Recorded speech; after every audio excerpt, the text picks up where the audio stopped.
Hello, and thank you for joining us here at the Dark Side on this fine Wednesday evening. Where it's warm. Is it warm? Ish. It was cold this morning. Comparatively. It was warm when I took the trash out. Comparatively. To a lot of the country. Yes, now. Thankfully we got our comics this week. Which I know Yes. a lot of shops across the country did not. No. And if for some reason anyone is watching us from Texas, I hope you and yours are okay. If you have power. Yes. Yes. So if this is your first time joining us, click the link below. You can fill out that form and we'll get all your information and you can buy stuff from us. We do our invoices on Saturdays. So you have we'll send you the invoice and you pay for it and then we ship it. Yep. Okay.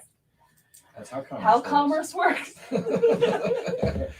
In case you couldn't tell, we are all in a mood tonight, but we're very happy to have all of you here with us. Yes. All right.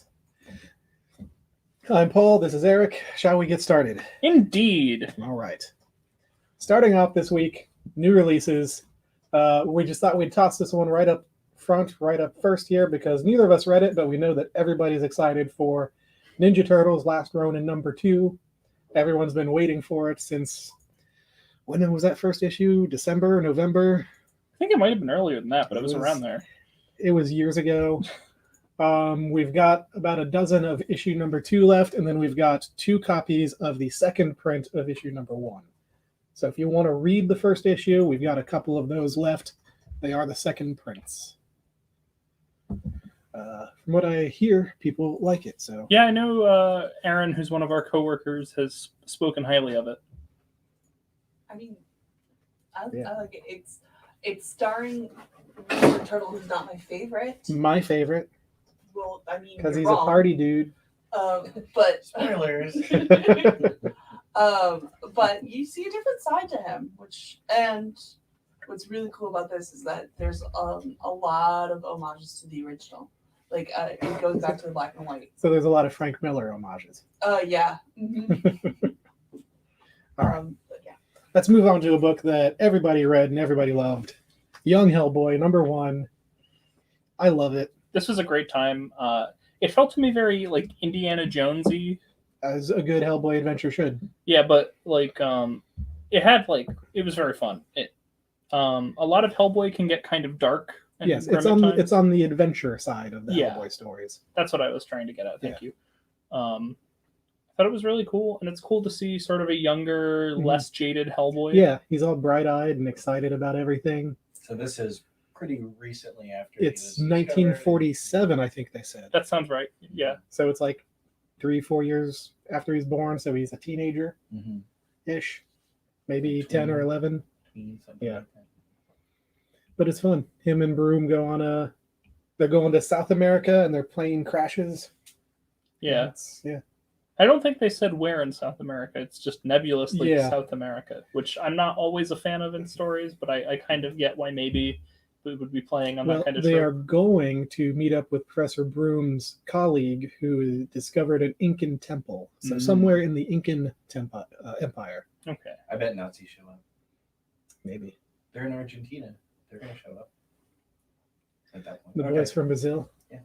Oh, and we've got the regular cover, and then we've got the Mike Mignola variant, which I don't know why his are the B covers and not the A covers. Yeah, that They've been doing me as- that forever. That struck me as kind of weird when I was stickering the variants yesterday. I was just like, wait, cover B Mignola. Yeah. Yeah. Second villain that was in the character. Well, I think he wants to give like his artists the main attention. That makes sense.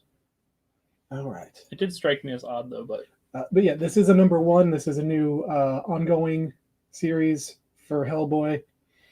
So it's a great time to jump in. It's kid friendly. is it an ongoing or a mini? Well, it's a mini, but they're going to keep doing them. So. Okay, I see. All the Hellboy stuff is basically like 6-issue miniseries. Okay. You know? I've only read But trades. yes, no, it's That's how they structure it. yeah. Like I remember Mignola being like, "Yeah, he's dead now, but there's still a lot of his life to tell. So there's a lot more to come." Well, that's good. I know a lot of people love a lot of Hellboy, so. All right. Next up is MODOK #3, MODOK Head Games, written by Patton Oswalt. A lot of fun. Guest starring Gwenpool. Oh, excellent. Yes. I remember when they were first introducing her, and I really enjoyed her as a character. I haven't had a chance to read much of her more recent stuff, but No, it's cool to see her interacting with I us. read her last miniseries, which was a lot of fun, and then her appearance in this is lots of fun. Can you show the cover up close? Because that's like. a It's so disgusting- gross. I know. It's so gross. Is that like a brain soup? Like It's- brain frosting. It's like she's gouging out his brain. spatula or something. No, I think it's like the thing of a mixer. Yeah. It's a lot of fun. Have you been reading it? It's just as good, if not better, than the last two issues. Yeah, Patton Oswalt's been doing a lot in comics lately. I mean, he a couple weeks ago did the Black Hammer Visions, Golden Gale story, which I really liked. It's cool to see. And the book does tie into the new show, the upcoming Hulu show. So, also Which is featured, cartoon. written, and starring Patton Oswalt. Yeah, that I am definitely going to watch because that sounds like a ton of fun. It's not a cartoon; it's It's a stop stop motion. motion. Oh. It's Adult Swim or Robot Chicken-y. Oh, okay. Oh, that's Yeah, I guess Seth Green is not involved. He could be. Howard the Duck could show up. Yes. Okay. What? He voiced Howard the Duck. Okay. Well, he was the one that was involved in the Robot Chicken. Yeah. He created that, Yeah. right? Yes. I don't know if it's the same. It is the same company because it's the dude who used to do the photo pics from Wizard Magazine that started Robot Yeah, Chicken. yeah. Oh, That guy. Moving on. yes. Recount number 2, political thriller. If you read the first one, this one is way good. Like, issue 2, like, it kind of goes off the rails a bit in a good way. So for like those of us who haven't been following this, could you describe an elevator pitch? American politics is in the gutter, and there are violent extremists. It's too realistic. So what's Oh, the boy. comic about? But it's good, and like there's twisty stuff in the second issue, implications that like make you think from the first issue, like your first inclinations were off, and like Well, that's always fun. so it's I'm really excited to see where it goes if you are into violent political thrillers, because it is bloody. Yeah, I think any good comic sort of makes you think something, and then gradually makes you realize that what you thought isn't what's going on. M. Night Shyamalan. I mean, House of X and Powers of X from a couple of years ago did exactly that. They made you think one thing, and then just go in a different direction. And we do still have issue number 1 of Recount, if that sounds at all interesting to you. Next up, we've got Haha number 2. This book is an anthology series, all focusing on clowns. Each issue is a different clown story. This one, not as good as the first issue, but still intriguing and weird and good. So, was it the same kind of style of story, or was it a different style? Each issue is the same writer. It's the guy who created Ice Cream Man, Okay. the ongoing anthology story or book from Image. This is also Image, but each issue has a different artist, so you get different art styles. Oh, that's cool. Yeah, and it's intriguing and weird. I mean, if you're familiar with Ice Cream Man, like there's no supernatural stuff, but it's creepy. Good art. I love clowns. And you're gonna love Haha. I do not. You don't like clowns? Is that why you moved here? The Ringling School was already closed by the time I got here, but my goals in life have, like, number 1, I was going to be a rock star, and I didn't accomplish that. And then goal number 2 was to own a comic book store. Done. Check. And, See, now you can open up a clown school. Well, if the shop fails, then my goal I'm gonna become a guerrilla clown. Like, not a guerrilla, like an underground like. Gonna do clowning. avant-garde clowning. Like, I just show up and do Yeah. a clown routine. Random kids' birthday parties. That's a good way to cause a lot of panic attacks. I know. Yeah. Do you have any clown ability? Well, we can discuss that in another episode. If This was not where I expected this show to go. Next up, X-Men Legends #1. Yeah. So this was really fun. If you like 90s X-Men, this is a story for you. It has Adam X the Extreme. It has Fabian Nicieza. It has the mystery of the third Summers brother resurrected from the dead. There already technically was an answer to this mystery, but this offers a different answer. I thought this was a really a fun story, and it is very 90s. It's got Eric the Red. I'm sure some of you diehard X-Men fans know who that is, but it's got the Shi'ar, and I'm interested to see where the second issue goes. So for those of you that don't know, this is an anthology series. It's going to be made up of 2-issue arcs, each done by classic X-Men creators. So this is Fabian Nicieza from the 90s. And then the next story arc is going to be Louise and Walter Simonson revisiting their X Factor run. I do not believe that any of the other stories have been announced yet. Okay. I was just going to ask if Grant Morrison was going to do any. I'm truthfully doubtful because he has basically gone on the record saying he has no intention of working with Marvel Comics. Okay. Or they, my apologies. But I'm looking forward to seeing who they get. I believe Claremont's name has been dropped in solicits. Well, I mean, you kind of have to. Yeah. But that was what, 12 years of 17. 17. That's more than I said. Yeah. So the Simonsons are the only other team whose story has been announced. As I said, it's going to be revisiting their X Factor run, and I'm really looking forward to it. I love Louise Simonson, and Walter Simonson is probably, after Bill Sienkiewicz, my favorite comic artist. I just finished his Mighty Thor run, and it was as mind-blowing as people said it was. And I'm really looking forward to seeing where the series goes and seeing who they can get. I'd love to get a New Mutant story penciled by Brett Blevins. That would make me happy. That would be very cool. Oh, you done? Okay. Yeah, sorry. It's okay. Next up is Abbott 1973 #2. This is another indie horror book. It's very good. 1970s journalist. It's just, man, the artwork alone, there's supernatural stuff in it, and the supernatural artwork is awesome. Let me see if my brain can go back to the story. Yes. Was a journalist, and she in 1970s Detroit, trying to crack a case, and people are trying to shut her down, and then there's supernatural beings trying to kill her because she is the light bringer. It's good. People would like it if they read it. Can you tell us about the picture of everything? I suppose so. Is that what's next? Yeah. Picture of everything. Issue #2. This is kind of like a spin-off of the portrait/picture of Dorian Gray, whichever movie you saw or book version of the book publication you read, portrait or picture. It's the artist who painted the portrait of Dorian Gray,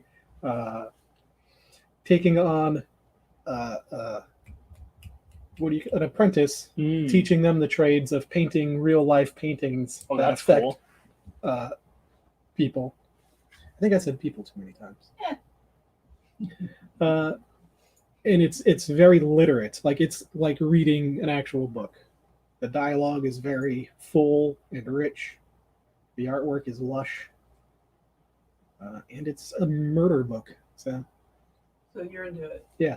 So I'm just curious, since it's a spinoff of Oscar Wilde, how would you describe, you said it's sort of literary, is it more like that older style of writing, or is it written in a more modern vocabulary? It's authentic but modern. Okay. How does that sound? I think that's really cool. Okay. Yeah. I'm definitely going to have to check it out. It's very well written. It's reading it. You don't read a lot of comics. The thing that it makes me, the closest thing I can come up is it's kind of reads like From Hell. It's very authentic to the period. Okay. But it's vastly different story-wise, other than the murders. Good to know. Thank you. And it's very personal. The main focus is on relationship between two artists. That's very, very good. I like it. Okay. What was next? Truth and Justice. Truth and Justice. Yeah, so this is really fun. This is a digital first series, and this is a collection of 1 or 2 issues. I'm not exactly sure, but I really enjoyed it. Vixen is one of those characters who doesn't often get a lot of attention in comics, but I think that Jeffrey Thorne has done a really good job giving her voice in this story. It features a lot of characters who I'm not super familiar with. Like Dr. Mist is really the only other character that I'd heard of who was in the story. He sounds like an off-brand soda. I would drink it. I'm at Walmart. But it was really cool. 25 cents. This was a story that featured exclusively black superheroes, which I really liked. There's allusions to the Justice League. They get mentioned, but they don't appear, and I really appreciate that this is Any of the Milestone people? Unfortunately not. I believe that for the time being they're trying to keep them on a separate Earth. Okay. And for those that don't know, they have announced, since Paul reminded me, they have announced more about what's happening with the Milestone stuff. They're doing a issue 0, which is getting a digital release. However, it is also getting a physical release in May, and I'm looking very forward to picking that up in May. Yes. Milestone stuff was good. Yeah. All right. Next up is Thor. This, if you haven't been reading Thor, you need to be reading Thor. It is, I think it's usurped Immortal Hulk is my favorite thing Marvel is putting out right now. Really? Yes. That's a high bar. Especially this story arc featuring Dr. Donald Blake. Oh, wonderful. It's so good. And this particular issue right here, main character in it is Throg. Throg, yeah. Yeah. Is this the It's Walter Simonson. Simon Walterson? Whatever. Yeah. And teaming up with Lockjaw. Oh, okay. If nothing else, I have to read this issue. It's so good. It is so good. Because I love Throg. Throg's the best. Frog and Lockjaw. Like, it makes me happy reading this book. Aw. What? Yes. Paul's allowed to be happy? This is news to me. Yes. Moving on. To less happy things. King in Black. Probably my favorite crossover that Marvel has done in the past so many years. Yeah, I haven't read all of it yet, and I need to go back and read a lot of the main story. I did read this issue though, but this is like after Secret Wars 2015. This is my second favorite crossover so far. Yeah, it's so good. There is a spoiler in there. We won't spoil the last page. Revelation. The last couple of pages had me very excited once a few words got said. I mean, it's out there. Like, I knew what the twist was, what the spoil was before I read it, but I mean, it's. Was it because you guessed it, or no? Because I saw it on a thing. Oh, I see. Gotcha. But like, it did not detract from the impact. Yeah, I enjoyed how prominent a particular member of the X-Men was in this issue, so that made me happy. But as someone who had not been reading a lot of the main King in Black story, I still found this issue very readable and very easy to figure out what was going on. And that is a hard skill to master. So good on that, Donny Cates. I will definitely be picking up the series once it hits trade. Writer of the year. Yeah, he's getting pretty good at that writing thing. Yeah, he should look into a job in that. Next up is the King in Black tie-in, Miles Morales. Yes. I found this to be a very fun, breezy issue. If I understand correctly, the next issue of Miles Morales will be a tie-in as well. And I loved it. I've always really enjoyed the interactions between Miles Morales and Kamala Khan when they've been in the same books. I felt that that's been a really interesting dynamic, particularly in Mark Waid's All New, All Different Avengers. And they played on that dynamic really well in this issue, and it was great. It's a Saladin Ahmed issue, so of course I liked it. I've really been enjoying his work. There's not really a lot to be said other than that this was a good issue, and I can't really say a lot without spoiling the crux of the issue, but it was a fun read, and it breezed by in a good way. Like, It was so readable. It was so enjoyable, and I wished there was more of it by the time I got to the end. That's good. I've heard that they've got the villain picked out for the next Spider-Verse movie. Ooh. You heard anything about that? I saw something, but I did not read it. I'm not gonna spoil it. Okay. Rhino. It's clearly Yes. John Cena. Not even a character, just him. It's actually Rhino by John C. Reilly. No. I would That'd like, be great. I would love that. I don't know why they don't spoof their own movies. They should do. Marvel should do like a Brand Eck movie. Not Brand X would be good. It'd be hilarious. And the last new issue. The last new issue. It's probably my favorite book of the week. It is called Hollow Heart. It is a science fiction book with tones of horror. It's almost poetic in its story structure. The artwork is very, very good. I don't want to say beautiful or gorgeous, but it's up there. It's very stylized. It's basically, it's hard to, they haven't done much of the plot yet, but it's pretty much a person who's dying is encapsulated in a big mech type suit, and that person is being held captive. And it's all about the relationship between him and The mechanic. the mechanic, the repairman. And it's just so beautifully structured and beautifully written. Like, I cannot wait to read more of it. From what I read, it looks like it's going to touch up on a lot of like themes of identity, of Yeah. yourself, and It's- like through relationships and things. It's But also it's deep. in the future. Yeah.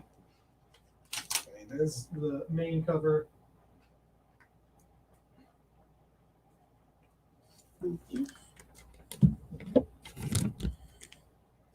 There's the B or C cover. That's one of the covers, which is a lot of fun.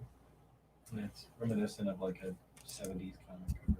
And then there's one of the other covers, which, having read it, the goldfish make a lot of sense, and it's very touching. The B cover, it was supposed to be an homage to Rom.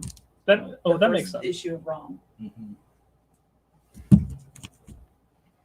I actually found some issues of ROM in my house the other day. Yes. Hollow Heart, definitely fantastic. Absolutely wonderful. So that is it for the new releases this week. Is there anything anybody would like to see a close-up of or hear more about? All right. We're going to sit quietly. People are quiet this week. Everybody's quiet. I don't know can they hear us out there? I checked. Yeah. All right. We're Well, up to 5, so maybe people don't like seeing the new stuff. They only want to see back issues. Well, guess what? 5 people. We're gonna go look at back issues. All right. why don't we start over there? Yes, Why don't we look at some Star Wars? this is what I call the Brian rack. We're called the Dark Side for a reason. Don't tell Mickey Mouse. I think it's a vague enough phrase. We'll just say that it's the dork side and be like, it's fine. Then we'll get All sued right. by a comic strip. First Oh, up, okay. we got Star Wars Tales of the Jedi Dark Lords of the Sith Ashcan Edition. This is going to be $20. And Tales of the Jedi is a really cool series. It is sort of the origins of the Jedi and the Sith, even before the Knights of the Old Republic stuff, which I love. And this is cool. From my understanding, there were not a ton of these made. Eric, what is the term ashcan? Usually, please remind me. I've heard of it, but I don't remember what the term means. It's generally kind of like a demo version that goes out. It's incomplete. Okay. It's just kind of to get people an idea. That makes sense. They're usually a lot smaller. Yeah. Actually. They're usually kind of like almost a pamphlet. Okay. Hence the term ashcan, because they used to be small, or they should be smaller. Yes. They aren't always, especially with the last Ronin ashcan, which was oversized. But they're to get, awareness out there, and they tend to go for quite a bit. Yes. So we have this one for $20. It looks to be in pretty good shape. Mhm. Next up, we have more Tales of the Jedi. We have the Freedom Uprising, which is a 2-issue arc written by Rick Veitch. Is it? I think it's Tom Veitch, Oh, it's Tom and I Veitch. was curious if that was Rick's brother, Okay. It's Tom Veitch. My apologies. because I know that they worked together like back in the 70s. This is the first issue. And this is the second. And the art on these covers, so good. Classic 90s Dark Horse covers. Yeah. Like Dark Horse Star Wars was not always the most logical, but it was always very fun. You got some bonkers stories out of Dark Horse, but you also got some really good ones. The Clone Wars stuff being some of my favorites. I'm actually going to switch the order on these to keep us going thematically. Next up, we have the original Tales of the Jedi miniseries. All 5 issues right here for $18, Nice. which is a real good deal. And that has not been collected in any new trade. Correct. The Marvel only trademark. printings that I'm aware of are a single Dark Horse trade and then the Tales of the Jedi Dark Horse omnibuses, which are very pricey. As I understand it, it's cheaper to get the single issues than those omnibuses. Yeah, it's all out of print at this point. So. Yeah, and Marvel has been very slowly reprinting a lot of stuff, but they have not been reprinting everything. Mhm. So these issues are a great pickup, great story, and great art. Next up, we have, for the last of our Dark Horse Star Wars stuff, we have Boba Fett, Bounty on Barracuda, by John Wagner and Cam Kennedy. Boba Fett. Also, Yeah. my heart. Sorry, that was a good one. Thank you. Boba Fett is a classic Star Wars character. Not always my favorite. I tend to prefer the more Jedi-oriented fantasy-style stories than I do the more bounty hunter-oriented stories. But I do know that the Dark Horse Boba Fett stuff is considered to be very good across the board, and I have no doubt that this story is not an exception to that rule. That was intended to be a one-shot, but they turned it into an ongoing. Yes. All right. Well, we are done with Dark Horse Star Wars. We are not done with Star Wars. We have for you 2 annuals. I'm going to bring both of them up. We have Star Wars King Size Annual number 2. We have this one for $5. The reason it is $5 is because Paul graded it at about a 5. It's not in great condition, but if you want a reader copy or, you're You not just too need something for your Star Wars collection. exactly. This is great for that. And the Marvel Star Wars, the original run of Marvel Star Wars comics were all great stuff. So I have no doubt that this is a fun story to add to your collection. What's that monk doing? Yeah. He's kind of floating. They're just Yeah, they're they're like all- walking on the walls. I don't know. Yeah. And Han Solo's got, that's a slave princess, if I'm not mistaken. Probably. This is That is a slave princess outfit. this is Han Solo invades Tibet. So one thing to note about the Star Wars comics, the original Marvel run that I find interesting is a lot of the characters do not actually look like they're actors, which is really fun and really bizarre. And there's a giant green rabbit. Yeah, I love Jackson the rabbit. He's actually been showing up in the IDW Star Wars Adventures annuals. Oh, yeah? Yeah, they've been telling new stories with him, which is really cool. And then we have Star Wars Annual number 3 featuring Darth Vader. Yes, the iconic image. Is this like the or just one of the most iconic Marvel Star Wars covers? I don't think it's the. Probably Okay. the first issue is probably the iconic. You're right.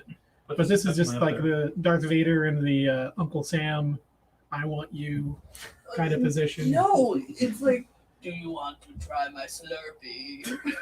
Yeah, we should put a cup in there. So we have this one. That was my Darth Vader, by the way. That was really, Sounded really just bad, like- but it was funny.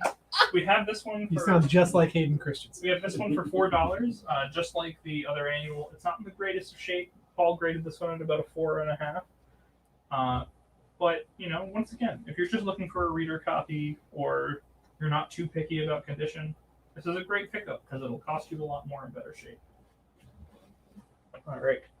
For the last of our Star Wars collection, Oh my god. Star Wars, you say? yeah, we have Howard the Duck, 22 and 23. And you may be wondering, Eric, why are you showing me Howard the Duck when we're talking about Star Wars? And that is because, as is more apparent on the cover of 23, this is a Star Wars parody. And I think that that's super neat. I also think that's super neat. I like that R2D2 is a trash can. I mean, he kind of is a, like, What's that say on him? please don't litter. Very polite. Yeah. May the farce be with you. So these are issues 22 and 23, and they're going to be $6 for the pair. No doubt some fun times. And also featuring Man-Thing, Yes. who's a great Marvel Does character. that make sense? It makes Well, I all think of he's the probably sense. supposed to be Chewbacca.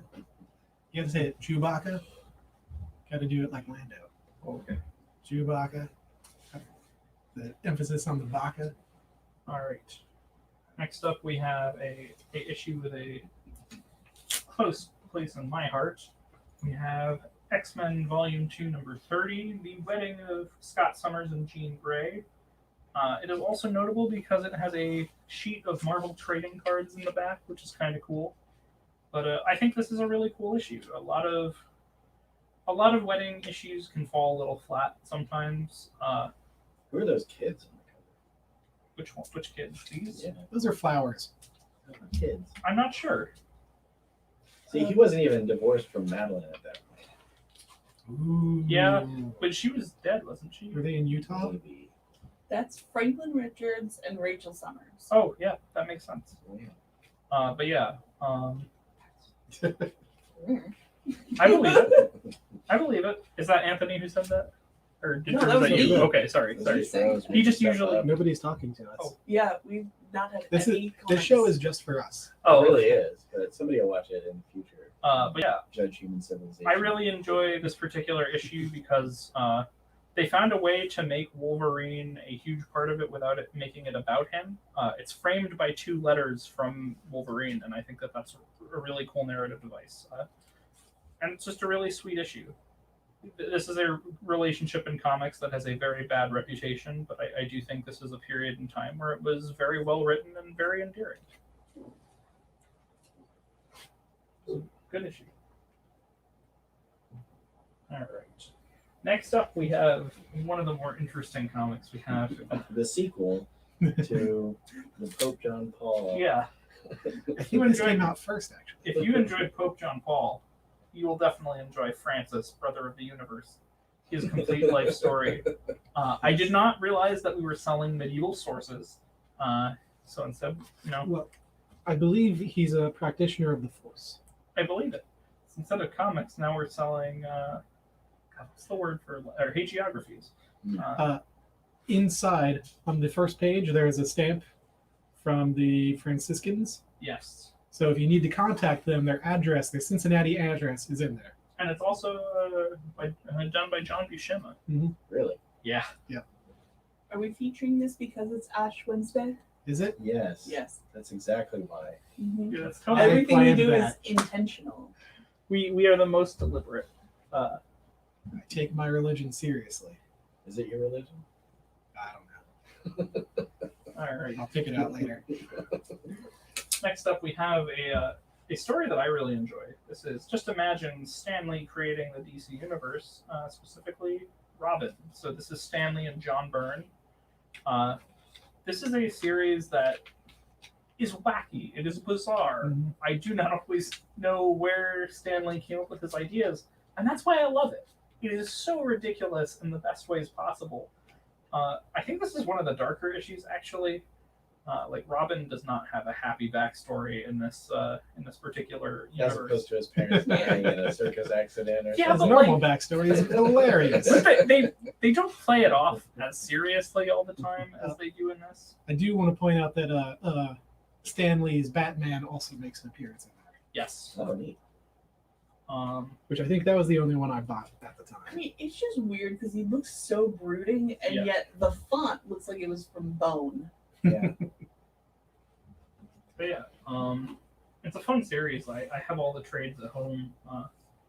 It's really just a good, fun read. Surprisingly, I don't come across a lot of the Stan Lee Just Imagine books, but when I do, I'll put them on the show for us. Dope. Because I know a lot of people don't even know about them. Yeah, I my local shop in New York just had the trades on a clearance rack, and I saw them and was like, We had the trades in our clearance rack for like Yeah. the longest time. I believe it. All right.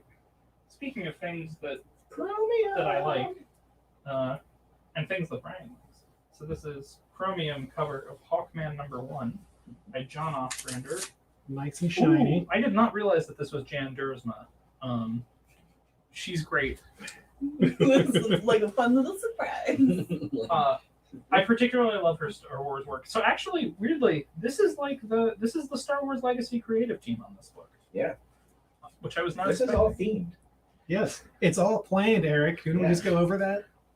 Well, I've never let it on the plan, so it's not a surprise that I don't know it. We expect you to know as soon as you look at it.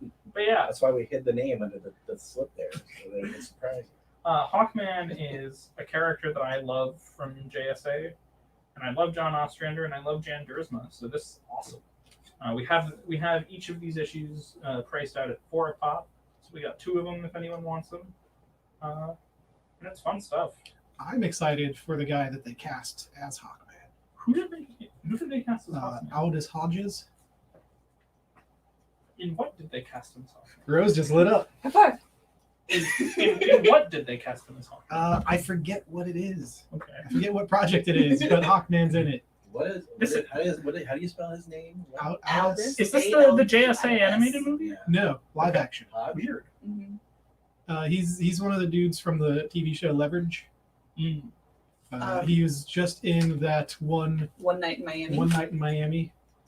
I got it. Like he's so good. Like he's such a good actor. Well, hey, we actually have someone talking in chat with us. Anthony's We do. here. It's Anthony's Anthony. taking is with us. And then we're gonna tell you what the Star Wars comics were because Yeah, Yes. we'll tell you after I finish talking about Hawkman. Yes. So this is the Shadow War continues, despite the fact that this is a first issue. It also has a Teen Titans spotlight on Starfire, who is one of my favorite Teen Titans. But yeah, I don't actually know anything about this particular run. This is also $4. There's also Star Destroyers in the background. Yeah, the ships are like, See, Star Wars It's all related. themed. aren't these? No, I think these are Thanagarian. No, they're Star Wars. Oh, They're okay. Star Wars. Are you sure they're not Star Destroyers in I the mean- DC book? Star Destroyers could be Thanagarian. I don't know. Yeah, another cool issue of Hawkman, and these are the versions of the costumes that would eventually influence Hawkwoman's or Hawkgirl's appearances in the Justice League cartoons. She's had a few outfits prior to this, and this is sort of the solidification of that one. All right, let's go back through these Star Wars. Yes. So, Anthony, since you were saying about them, we have the Star Wars Tales of the Jedi, Dark Lords of the Sith Ashcan edition, which is pretty cool. We have the 2-issue miniseries, Star Wars Tales of the Jedi, the Freedon Nad Uprising. We have the 5-issue Tales of the Jedi miniseries. This was the first bit of Tales of the Jedi, if you're interested in that. We have the Star Wars Boba Fett Bounty on Barracuda, which was, as Paul mentioned, supposed to be a one-shot, but later became an ongoing. And then we have 2 Star Wars annuals, 2 and 3. They're not in the greatest shape, which is why we have them at 5 and 4 respectively. But, you know, if you're just looking for readers, they're great. Don't forget the Howard the Duck Star Wars. Yes, sorry. We also have the Howard the Duck Star Wars parodies of 22 and 23 for $6 total. Don't forget, Francis, brother of the universe, uses the Force. Is Boba for both issues? But I thought we But only had Boba's the on- one. Boba's only one issue. Boba's a single.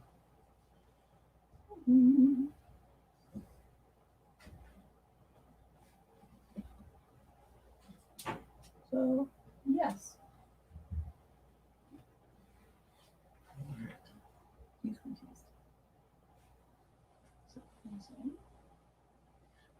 Well, that Boba Fett bounty on Barracuda was a one-shot that they turned into an ongoing series. Yes. So that's a standalone story starting off the ongoing Boba Fett. Oh. So he'll take Boba, but he was very confused about Francis. Oh, I see. No, I was joking. That's like an old monk He's dude. a Force user from like the ancient times. I think it's like libel or something. It's a blasphemy, but or heresy. I get confused. Which is what- Blasphemy, blasphemy. The Franciscans are very extreme. No offense. All right. Shall we move to the next Who round? is that character? That character comes back later. That girl. I believe it. She looks kind of like what one would expect the ancestor of Mara Jade to look like. Yeah, I think she shows up much later as like an older character, like an old woman, That makes sense. like after the Jedi Purge. But hey, Mm. Revan. no. There are Good versions. try, Of, Joe. there, I mean, there Good are try, versions Joe. of Good Revan try. that are women. Did you just Joe. call me Joe? I meant Josie. Oh. Good to know that Anthony likes blasphemy. All right, let's move on to some more back issues. We've got a few mini series over here, as well as some Silver Age. I'll start off with Hercules, Prince of Power, Hercules. 1 through 4. My favorite Thor character. I love when Hercules goes sci-fi. Yeah. That's 1 through 4. That's his first mini series from 1982. 1 through 4, $12. Next up, one of the coolest mini series, Yes. That is so good. Havoc and Wolverine Meltdown by Walter and Louise Simonson, with John J. Muth and Kent Williams doing dual art on this. Yeah. This The art is is just so crazy in that. It reminds me of Sienkiewicz. this is It's probably very one of the most beautifully drawn miniseries. And the characterization. It's not drawn. or painted, but one of the most beautifully art. It's One of- very stylized. best art. It's just gorgeous. This, I think, is the first time they give Wolverine like that huge hair. That, like, Yeah. Yeah, they made him very like animalistic. It also continues, or actually starts the trend of Alex Summers being manipulated by redheads. His one weakness. So all 4 of those, these are all in really great condition. $20. That is one of my favorite stories of all time. This Yeah. was when I was a kid. I just had like one of them at my disposal, and I was like, "This doesn't look like a comic book." So and it makes Havoc actually really cool. Yeah, my Yeah, it's a cool hat. my first year of college, when I was living on campus at New College, to sort of make my dorm look a little cooler, I had my first issue of this, which is signed by, I think it is just Louise Simonson, but maybe Walter as well.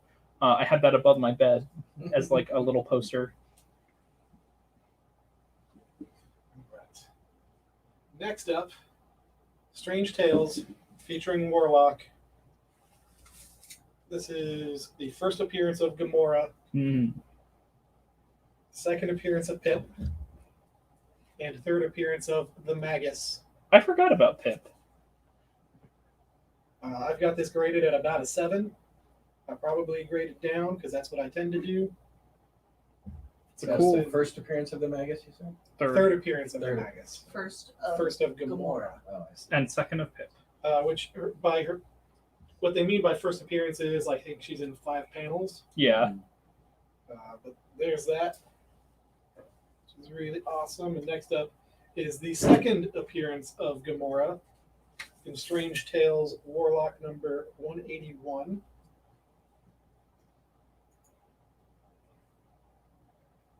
There's Ryan's love of clowns. No helmets. Yeah. God, I love Got that Marvel for cosmetics. $20 at about a 6.5. Uh, Do you want helmets in space? Because I got helmets in space. Yes. Oh yes. Nick Fury, Agent of S.H.I.E.L.D., number 6. Cover art by Jim Steranko. Rango. That's cool. Look at that. Why doesn't NASA make suits like this? Because they're not cool. SpaceX needs to make suits like that. What about Space Force? Ugh. Space Force. Looks like a tornado. I got this graded at a 6.5. There's definitely some wear around the edges and stuff, but man, for $25, that's frameable. That's gorgeous. Yeah. It just seems so pulpy. You know. Yes. Love it. I mean, that being number 6, that's still like in the 60s. I think that's 68 or 69. Mm-hmm. Speaking of, we've got issue number 107 of Captain America. You've got Red Skull. You've got Hitler. What else do you need? Steranko artwork. You got Bucky's tombstone. You got Sad Cap. There's a lot going on there. Mhm. Yeah. This is a very cluttered cover, And but I love it. Spooky tree branches. I've got this graded at about a 5, simply because the pages are pretty brown. But again, if you're like me and you just need cool covers to like haul your hallway, Decorate your hallway. Phil? sure. If you need art to hang up, We ordered some. Didn't we order some frames for comics to be able to hang them up? we're trying to order frames.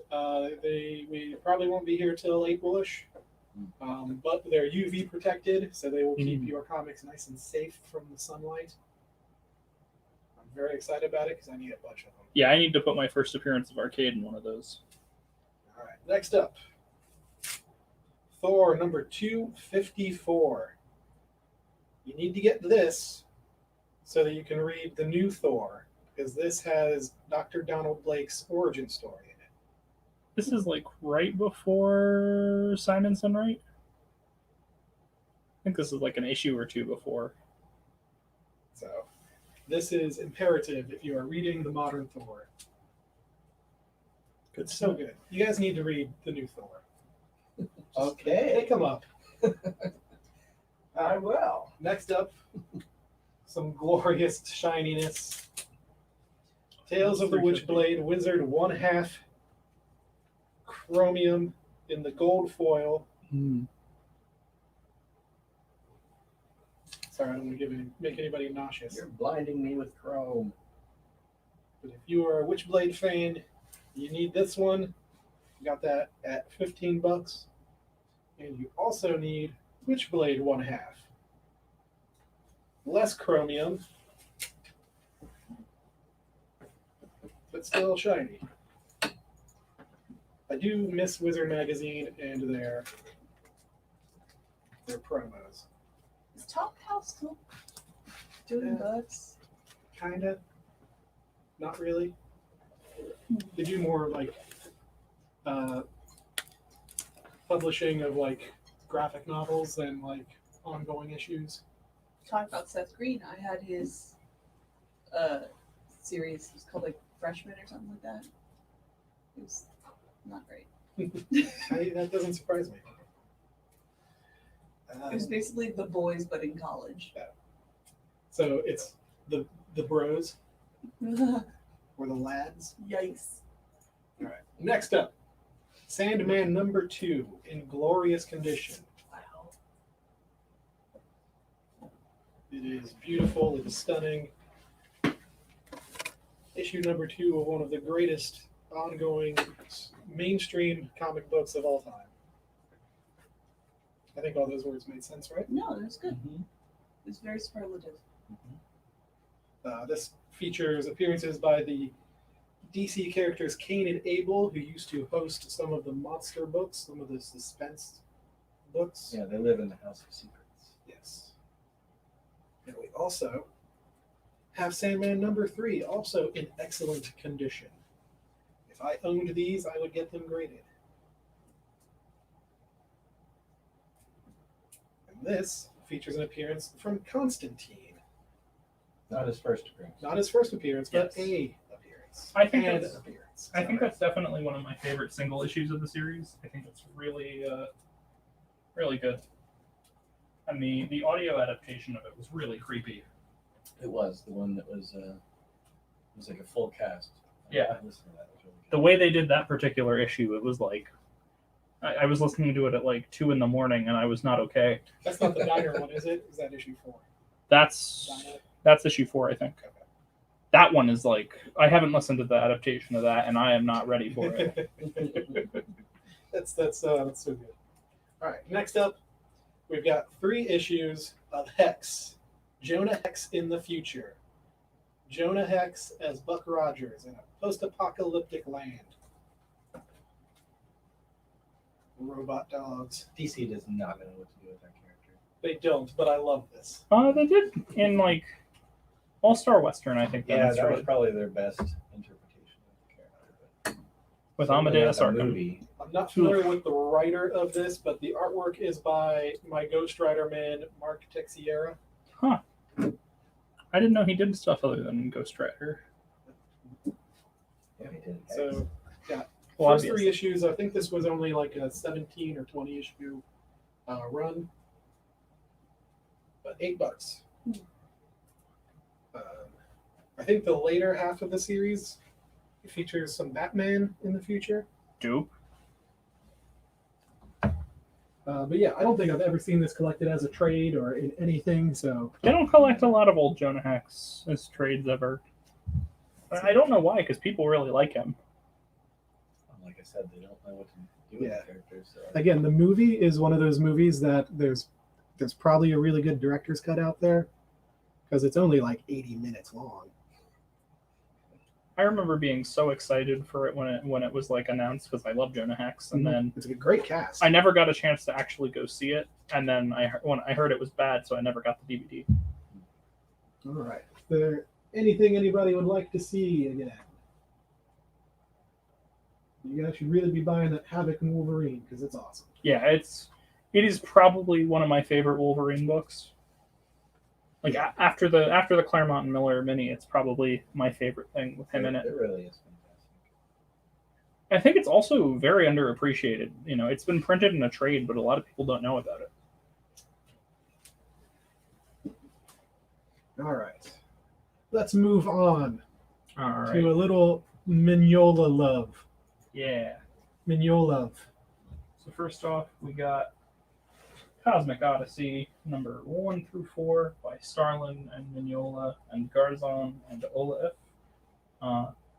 This is, if I recall correctly, one of Starlin's first cosmic stories at DC. I think he did a few others. I believe you are correct. And the art's gorgeous. I mean, Well, these yes. covers are Of just course. stunning. Because it's Mike Mignola. And this is when he was really starting to do his own style in comics. Definitely. Whereas before this, he was kind of Doing house style. yeah. This is like really when it starts. You start seeing that Kirby influence on the stalky bodies. Mm-hmm. Yep. So we have these at $18 for the set, which I think is a pretty good price. I think it's an overlooked story. I think. Definitely. I need to read it myself. I mean, you know, we've got Darkseid and Etrigan. I always kind of want to say it's like Starlin's DC Infinity Gauntlet Okay. because it's that kind of epic scope. Yeah. Darkseid teaming up with the good guys. Yeah, that's such a bizarre sight, honestly. Like Darkseid is Jon Stewart almost killing himself. Oof. It's good stuff. Good to know. All right. And also we got Dr. Fate on the last cover, which is cool. All right. Doing a Kirby crackle. Next up, we got 2 issues of Incredible Hulk. We have 312 and 313 for $3 each. Once again, we are highlighting these because they are some more gorgeous Mike Mignola artwork. And this 312 is a tie-in to Secret Wars 2, one of the more interesting Marvel events, I think. Oh my god, Wow. it's terrible. Yeah, but it's also like it's not terrible just like in a boring way or a bland way. It is terrible in the most like bizarre ways possible. That's true. It has like Spider-Man teaching the Beyonder how to poop. Yeah. Yeah. Like, Still not the worst Spider-Man story. Still better than Twilight. Or Still- Rain. or One More Day. Still better than One More Day. That's true. All right. Next up, we got a bunch of Hellboy. So we got this issue of Hellboy and the BRP 1955 Burning Season. Is this a one-shot? Yes. Okay. We have this one for $4, which is cover price. It's got Mike Mignola, Chris Roberson, Paolo Rivera, Joe Rivera, and Dave Stewart. And it's just, it's Mike Mignola. Great cover. I love these series because they go through, like, they went through a bunch of the different years. Yes. Hellboy while he was with the BPRD. And we Pretty also have interesting. another Hellboy in England double feature, Rawhead and Bloody Bones and The Witch Tree, which is Hellboy in the BPRD 1953. Everybody loves Hellboy, right? You'd be insane not to. Then we got Hellboy in Hell number 8, which is not a one-shot. And one of the characters on the cover says, well, now that's something. And this is the Hounds of Pluto Part 2. Just, I don't know what can be said about Mignola's Hellboy covers that Paul hasn't already said to someone at some point. You could say, well, now that's something. And then lastly, for our Hellboy stuff, we have The Hellboy, iconic Hellboy pose. The Island 1 of 2. This one is going to be 5. The rest are either 4 or 3. This one is 5. And, there's some nice Hellboy ennui with how you can only see part of his face. And there's some really good emotion in that lack of facial expression, believe it or not. Good stuff. All right, and now for some stuff that is not Mike Mignola. First up, we have the Infinity Gauntlet number 1, a classic story, as we mentioned with Jim Starlin, one of his best, if not his best. And we have this number 1 graded at an 8.5 for $30. And whoa, what a beautiful cover it is. Like, I think this is probably one of the most iconic Marvel event covers. Mm-hmm. I think every trade dress uses this for the cover. And it's been parodied and emulated. Yeah, it's fantastic. It captures so much of what's going on. Yeah. Without being too much. I agree. I truly think like the storytelling in the cover alone is fantastic. Alrighty. Anthony says he hates Mignola's art. Well, everybody's entitled to their wrong opinion. All right. Ouch. Next up, we have The Man Called Nova, number 1 for 22. We have this graded at about a 6. And this is by Wolfman and do you know which Buscema? I don't. Okay. A Buscema, one of them. And this features Human Rockets. First Power appearance Factory. of him, I think. This is his first issue. I don't think this is his first Oh. appearance. But it is his origin. So if you are interested in Nova, the Human Rocket, this is a great issue to pick up with the awesome origin story. And I think, no, that's not Kang. It looked like Kang for a second, but it's not. I need to read more Nova. I don't really know a lot about him, but I've enjoyed him in the comics he's been in that I've read. And then the last one on this particular rack is Daredevil, The Man Without Fear, 87. This was from, I think Paul said 1972. I think I made a note in the bottom corner. I think it's 72. Yep, 72. So this is going to be $6. And the reason is because Paul graded it about a 4. It's not in the greatest condition ever, but it's still a piece of comics history. It's also when Matt Murdock and Black Widow moved to San Francisco Yes. or San Diego, one of the Sands. I think it was Francisco, which is cool stuff. And it also has Electro, who's a fun villain.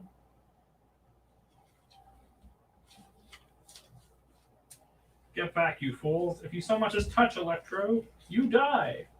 And just what do you think is going to happen to you, Dee Dee, when your billy club hits me? Isn't he on top of a metal ladder? Yes. He jumped from on top of a metal ladder. I like that they're comfortable enough in their relationship where he can call him DD. Yeah.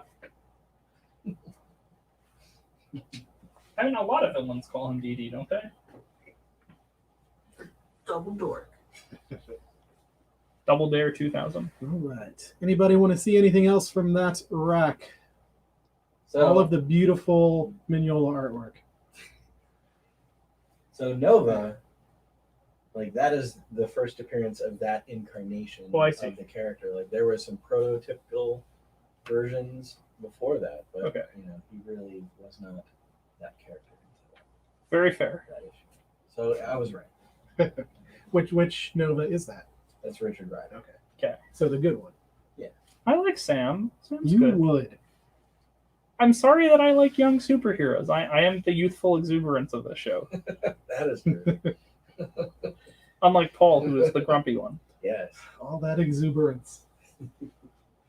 All right. Some more back issues. Man, we got a ton of back issues. All right. A little more Howard the Duck. This is Howard the Duck issue number 2. I have that rated at about a 5. It's not in the best of shapes, but if you're working on your Howard the Ducks, you need a number 2. Yes. And it's got the deadly space turnip. Yes. We've got a couple Luke Cages up here. We've got Luke Cage Power Man number 19. Got that graded at about a 6 for $12, and that is the first appearance of Cottonmouth. Oh, Ooh. interesting. Indeed. He was I much preferred the interpretation of him in the Luke Cage show to the comic interpretation. A little more. He feels more like a person than a lot of the early Was comics. He's Blade. He's Blade, yeah. I Yeah. liked his character way better than the other And character in that Diamondback? show. Diamondback. I thought he was terrible. Power Man number 20. This is the second appearance of Cottonmouth. That makes sense. He's bazookaing Luke Cage in the chest. He's fine. Yeah. I know. Why would you try and shoot a man that's bulletproof? Like, that's his gig. Trying to drop him. This is my favorite of the Luke Cage stories. Hero for Hire number 9 and 10. This is when Dr. Doom hires Luke Cage, and Dr. Doom does not pay Luke Cage, so Luke goes off to Latveria to collect his money. I mean, yeah, that's what you're supposed to do when an employer does not pay you. You go to their house. Is that where that thing that you sent Yeah. me is from? Yeah, God. it's pretty great. Pretty great. I just love that Doctor Doom, like he has probably shown up in every superhero comic that Marvel has ever published, like at least once. He just shows up in everything, and I love that. I mean, he's one of their best villains. He was like, before Wolverine, like, who did you call? Yeah, You called Dr. Doom. Like, you had to have. and I think that's why they retconned like all of his prior appearances to have been Doombots, because they're like, no, he has shown up in too many places. All right. Got a little more Sandman for you. This is Vertigo Preview number 1 for $3. It's got an exclusive Sandman story in it. I believe this is one with Desire, I want to say. I think this is a Desire of the Endless focus story, but please don't quote me on that. There's a lot of those We little... don't have to quote you. We've got you on tape. That's right. Wahaha. Okay, Paul. All right. Huntress number 1, 1989. Eric, do you know which version of Huntress this is? I believe, this looks like it's the Helena Bertinelli, not the Helena Wayne version. I would say you're correct. Yeah. Because this is post-crisis, so Helena Wayne didn't exist. That covers is so good. That line work is just wonderful. This guy up on the... see that? Yeah. That's great. It's great as all. I love like good background detail. I'm going to stop looking at that. Move on to Spider-Man. Amazing Spider-Man number 144. This is graded at about a 4. It's a little rough, but this features the first appearance of the Gwen Stacy clone. Spoilers. If you didn't recognize the leg, I know. Whose else leg would that be? I guess it could be Mary Jane's, but yeah, it's pretty clearly Gwen's. She doesn't wear those boots. She probably has at least No, she once. doesn't. oh my Like an homage to the Graduate. Oh boy. Next up, we god! got The some beginning of the clones. Mighty Avengers 251. Anthony said that was Uncle Ben's leg. All right, I'll give you that one. Have they ever cloned Uncle Ben? Yes. That would be the best twist Well, to that story ever. If it's like, oh They- my god, they they're did. supposed to be oh, dead. Ben Riley doesn't count. No, I mean they actually cloned Uncle Ben. Didn't. It's a great Vision cover. Got the robot form versus the human form. Really cool. And I am caught up on WandaVision now. It's about time. It is so good. Yes. It is literally like just a long movie. It is so good. Yeah, I like that about it. 20-minute credits. Yes. It's gotten better. I watch the credits just in case they do any like Mhm. in the credits things. They don't, but I watch them. They're gonna. Avengers number Yeah, it's a big 134. There's so many good cosplays in that show. Yeah. This features a revised origin of the Vision. This is where they're like, oh, he was built out of the original Human Torch, right? So I have some trivia for y'all. Did y'all know that this was not the first Marvel character called the Vision? I did not. Yes. The Golden Age had I a did know different character called the Vision who was like a more magical. He was like a monk type Yeah. guy. He showed up. The His most recent name is was Archon. Francis. I thought it was Archon. Hey, I thought it was Archon. No, I was making a joke about the. Yes, I know. you know what we need right there is like that QI klaxon.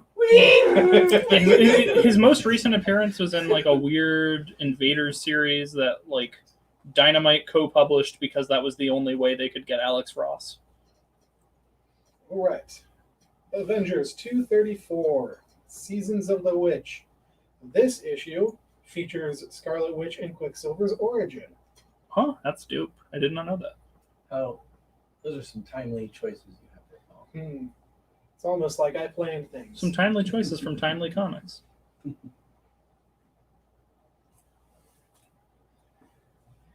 All right. Last up over here on this rack, we've got Avengers 225, At Last the Black Knight. Featuring Jon Snow on the cover. That's not Jon Snow. Yeah, it is. Oh, Arcus, not Arkin. All right. Anything over here that anybody would like to see again?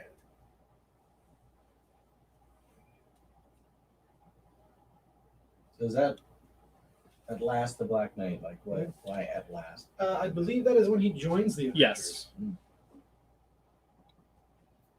I hated that Iron Man costume. When he's And just where you like can the see slits. the eyes. Yeah. I hated it. I think that was James Rhodes in the costume at that point. Maybe. He might have been. That was when Stark was in his at the bottom of the bottle. Yeah. And like if it looks like he's like concerned eyebrows. You can't do that on metal. Well, technically, you can't like have your arms and everything move around when they're encased in metal either. Well, does he have lighting on the inside that only lights up his eyeballs and not his eyelids? Yeah, I just very. Let's upsell It was the this '80s, comic. man. it's always bugged me when like people who wear masks like are able to be like emotive. I'm like, you wouldn't be able to see any of that. I do like that. Speaking of James Rhodes as Iron Man, that like the Secret Wars toy, the Iron Man toy, was James Rhodes. Yeah, he was the one. Yeah. He was the Yeah. Iron Man in Secret. Yeah, I know what. That's So- what I was saying. I actually have to disagree about the mask comment that Rose made. I've seen a lot of theatrical performers be very expressive in masks. It's mask work in theater is an art, so it's actually it's not easy, but it's more common to be emotive in a mask than one might expect. Take that road. Yeah, theater major. All right. Guess we've got time for one more batch of back issues. We've got some more Avengers, some Captain America. Right up top, Avengers King Size Annual, number 7 from 1977. Big old Thanos head. It's a Jim Starlin cover. And Warlock dies in this issue. Oh, poor Warlock. Spoiler. I do love how he's always just like, he's off in the distance making people fight. Yeah. He did the same thing in the damn Infinity Yeah. comic, too, so. Giant Size Avengers number 4. Gone to the chapel. Vision and Wanda's wedding. As we all know, from our comic fans all know, it does not end well. What is the swordsman doing there? Is he a ghost?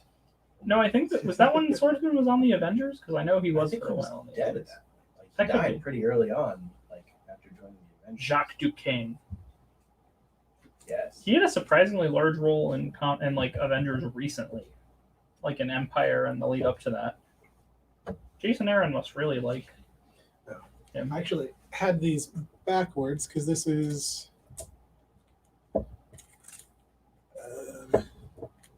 Avengers 134 and 135 lead into the giant size.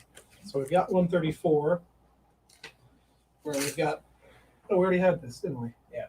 So we got this again in better condition. It's all planned.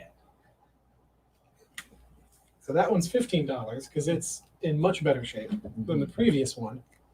Then we've got issue 135, which continues the origin of Vision With his dad. with his dad. And those lead up to the wedding. Yes. So you need all three of them. Then we've got Avengers number 133. And this features the origin of the Kree. Mm-hmm. And who is the hooded one? Probably Kree. Maybe. Captain Gasp. Is that Captain Marvel? You have to read it and find out. Oh, okay. And it could be yours, probably. All right. King Size Annual, Captain America number 3 from 1976. Features some wonderful Kirby art.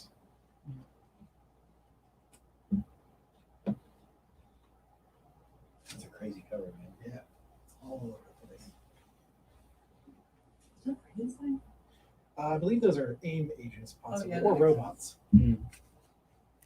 I don't know. I didn't read it. The Mad Bomb.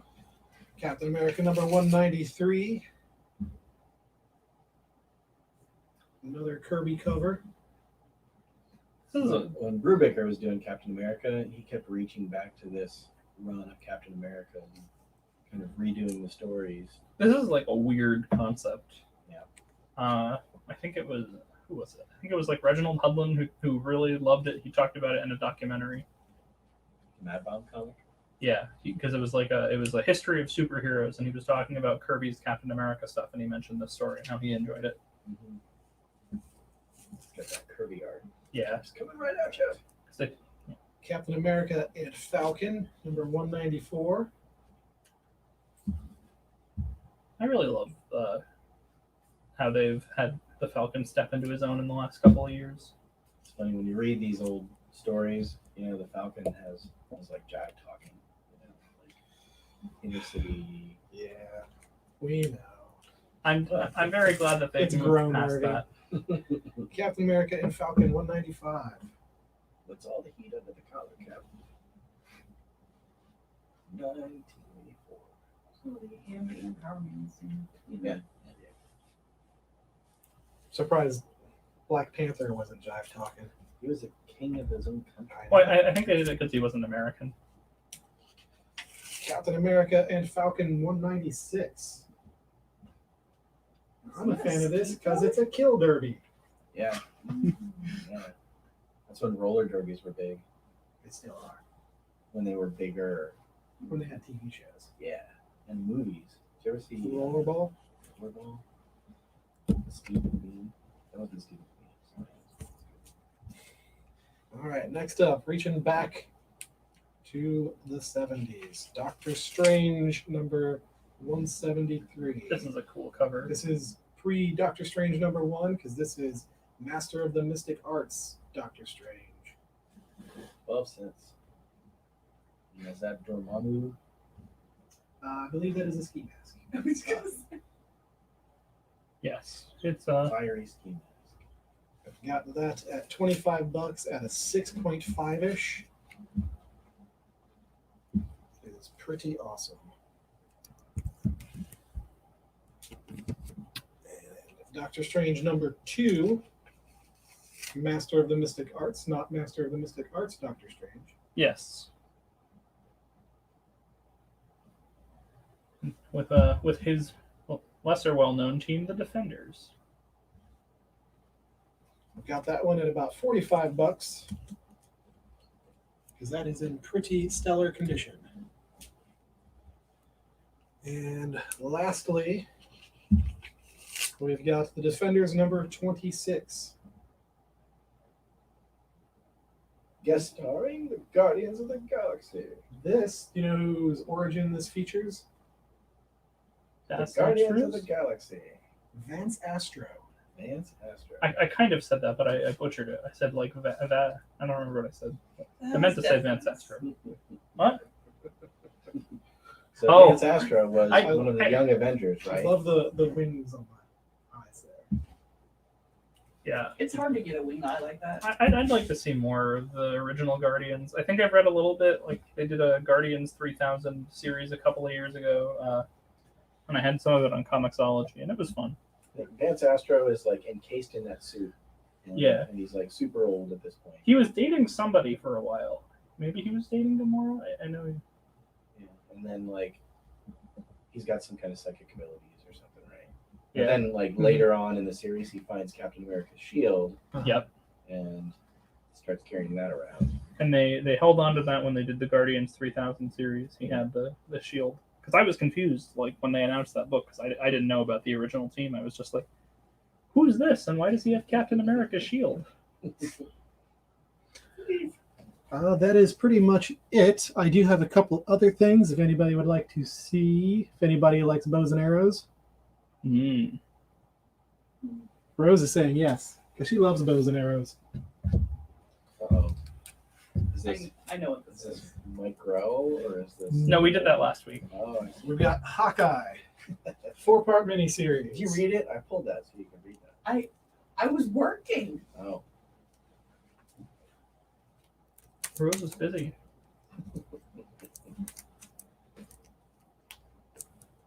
Oh, no. Hawkeye's dead. Spoilers. I love that cover. Guy. I love that cover so much. It's a good one. That'd be a good T-shirt. Yeah. But like I want a T-shirt where you can replace who's in the coffin. Who would you put in the coffin instead of Hawkeye guy? Probably Iron Man. Oh, yeah. In his suit?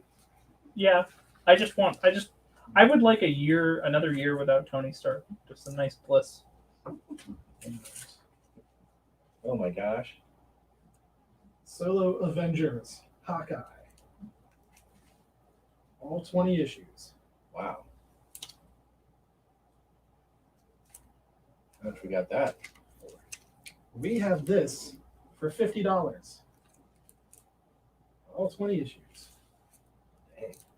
Just the bags and boards cost it. I know. It feels like it though. Got some Moon Knight hanging out. Black Knight. BK. What's your favorite cover of these, Scarlet Paul? Witch. The one with the skull on it. Okay, that tracks. Is that Ghost Rider? Falcon? No. Glow in the dark. Black Widow again? No.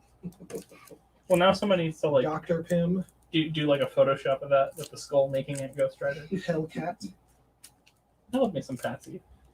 Dr. Druid. Mm. Oh my gosh, poor Dr. Druid. Yeah.